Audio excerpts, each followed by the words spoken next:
Hello everybody. So this is just my video talking very briefly about the data service that I conceived of for my final project. Um, my final project is actually an extension of a metadata project that I began in IST 616. At the time, I had developed some metadata policy around the cataloging of historical and contemporary action figures.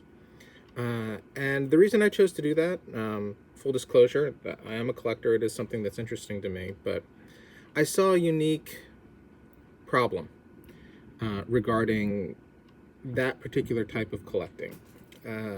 Action figures and things like mass-produced dolls, they are, in the name, mass-produced.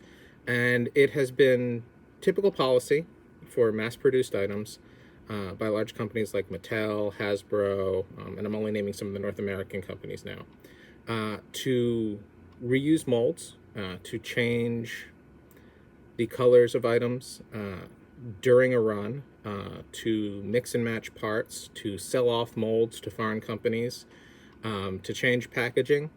And, you know, in a typical archive setting, these variations, it might be possible to hand wave them away as incidental variation. However, the collecting community for toys, both historical and contemporary, has been very, very fixated on these variations.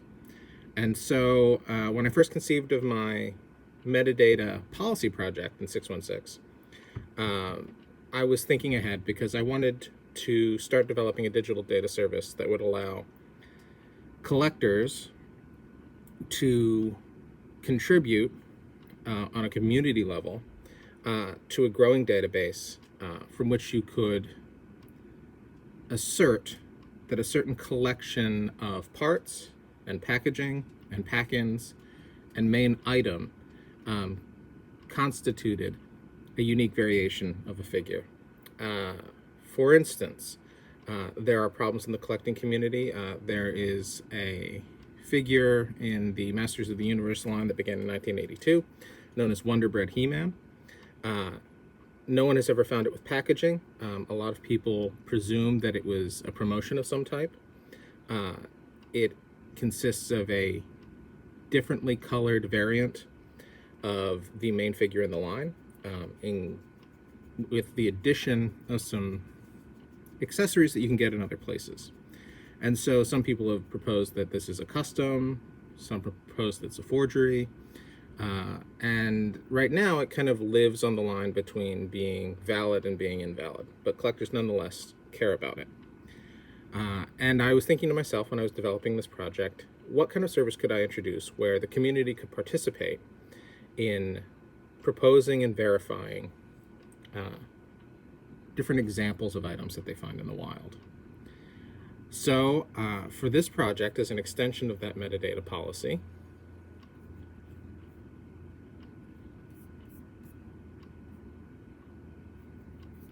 I proposed the online action figure and collectible archive. Now, I ran into two main problems in conceiving of this. The first problem is that it's best served as a relational database. What I would like to do ultimately is start the archive within a space that is capable of a relational database so that a parent record could have many children and a child record could have many parents. However, this is also a labor of love, and it won't get institutional support, at least not right away.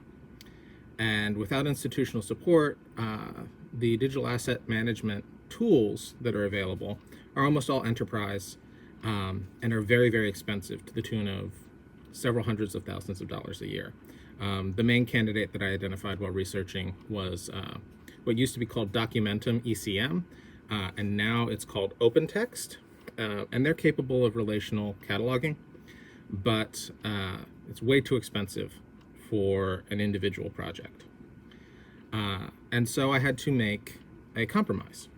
The compromise ultimately is that I decided to go in designing and conceiving of this service with something that is open source and low cost, and that is DSpace Direct from DuraSpace. For a year of service that provides storage, regular checksums to prevent bit rot, user submission forms that are customizable, and for when it comes to cost, a year of DSpace Direct at 250 gigabytes of storage is about $8,250 a year, which is still high, but not impossible, particularly if the community contributes. And so that is part of my initial plan. In addition to my initial plan, the first thing that I conceived of was how it would be important to have a representative collection in place to demonstrate the value of the archive to the community, because the point of the archive is that there will be community participation, and if it's just empty when it begins, I don't think adoption will be very high. And so I identified some influencers and people that have relatively extensive collections of popular lines to reach out to. And the first step in developing the service and developing the archive would be to reach out to these individuals, identify sub-collections, get the sub-collections in the format that they need to be in order to be cataloged with. I'm ultimately deciding to use Dublin Core because it's relatively user-friendly. You don't really have to do a lot to map new display fields in Dublin Core and make them legible to users. And it works nicely with DSpace Direct. So I identified these influencers. Steven Sansweet, who has an over 93,260 item collection of Star Wars figures. Incidentally, to demonstrate the value of this project, he actually had a number of items stolen from him in 2015 to the tune of $200,000, which shows you that investment in these collections is not just intellectual and historical, but there's also high monetary value attached in a lot of cases. And so being able to verify forgeries, check provenance of certain items, check the presence of the number of certain items can really affect the market too. And so this archive would be useful in that respect. So I would reach out to individuals like Steven to get a representative collection of items to already be in the archive to begin with, and that would both demonstrate how the archive is put together and its value to the community. I would then reach out to popular forums. A lot of people do similar work to this archive, but it's very, very siloed, and it's not really standardized, which is another benefit of this particular archive. I'd reach out to review sites and, of course, forums, review sites like oafe.com, which is a contemporary toy review site, and then there are tons of forums. Histank.com is for G.I. Joe, He-Man.org for Masters of the Universe, Megamuseum.com for a very popular 1970s line. And I would do further research. I realize now, as I've been thinking about this, it is very skewed, and we would probably be served pretty well by doing a sub-collection of Barbie, which is also very popular and has similar issues of parent to child and many-to-many relationships. The way that I ultimately got around the relational issue, even though DSpace Direct is incapable of it, is that in preparation for an eventual hopeful migration to a relational database, records would be built as Dublin Core records, and then connection to individual accessories, pack-ins, or packaging would be DC is relation of field. And so a parent record would use the thumbnail of the central item and gain a unique identifier relating to the unique combinations of DC is relation of fields.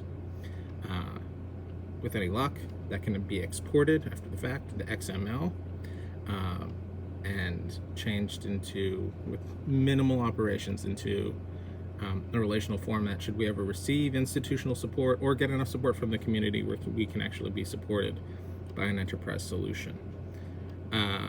Finally, even though this is my particular bailiwick and area of interest, I believe that thinking about a collection in this particular way provides data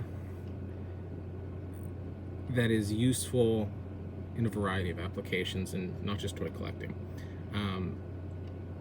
At the center of this project is the question of how do we adapt our archives, and how do we make them plastic enough to reflect changing values around the cultural objects that we catalog. We can't just rely on historians and librarians to be making the call about what is intellectually important as a result of, in preparation to cull and weed collections. We need participation from the people to whom these objects matter most. And in some cases, they're relatively large communities dispersed across a relatively large geography, such as in toy collecting. By opening it up to community participation, community submission, which is then moderated wiki style by a central authority, we allow data to be gained about what's out there. Sometimes there are surprises that aren't documented by the companies that produce these items. We allow geographical information to be gleaned about where these different items and examples of items are showing up.